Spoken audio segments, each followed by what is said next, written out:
Même quand c'est le moment pour toi d'être rabaissé, accepte tout ce qui t'arrive et montre-toi patient. Accepte ce qui est blessure de Dieu, mais refuse de perdre sa présence.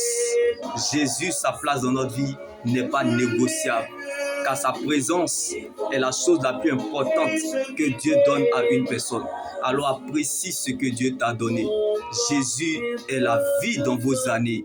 Même si le Seigneur n'est encore rien dit, mais je sais que tu dois garder ce qu'il t'a dit. La bénédiction n'a pas d'adresse. Comme Daniel souriait dans la fosse au lion, Dieu cherche des gens bizarres qui démonteront aux situations bizarres qui sont plus bizarres. Comme la foi de Daniel faisait la sieste dans la fosse au lion.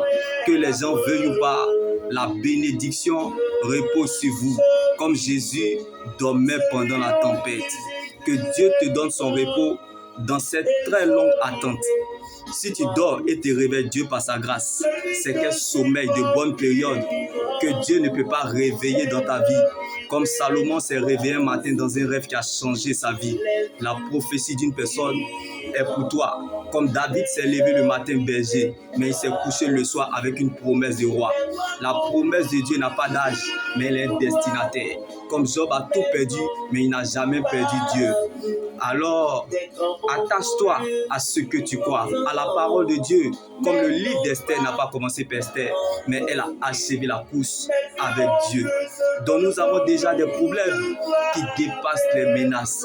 Alors, ne permets à aucune circonstance de la vie et ne laisse personne, bien-aimé, te priver de ton éternité, qui est l'enjeu majeur de ton existence.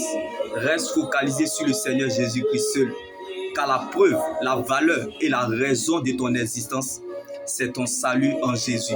Où veux-tu aller et avoir une vie meilleure sans Jésus? Tu auras perdu ton existence et raté ton éternité avec Christ.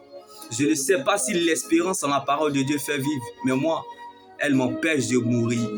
Si ta parole, Jésus, ne faisait pas ma joie, dans mon malheur, je serais déjà mort. Sur la route de la vie éternelle, je peux tomber, trébucher, même les yeux fermés. Mais à cause de la parole de Dieu, je continuerai toujours à avancer vers la direction du ciel, car c'est là ma finalité. C'est en perdant une bataille qu'on trouve une nouvelle façon de gagner le combat.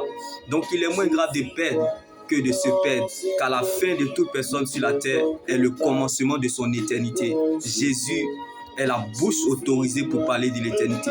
Alors attache-toi à ce que tu crois, à la parole de Dieu, et tu verras dans le temps que Dieu veille sur ses promesses et agit avec sagesse.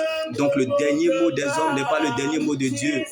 Quand Lazare est mort, Jésus a pleuré, mais il n'avait pas encore parlé. Alors laissez-les regarder la fin du film et vous comprendrez que Dieu ne peut jamais te faire traverser ce qu'il n'a pas vécu. Ton Dieu demeure puissant et vivamment à l'œuvre. Donc il te fera prendre le contrôle de la bataille que tu as perdue.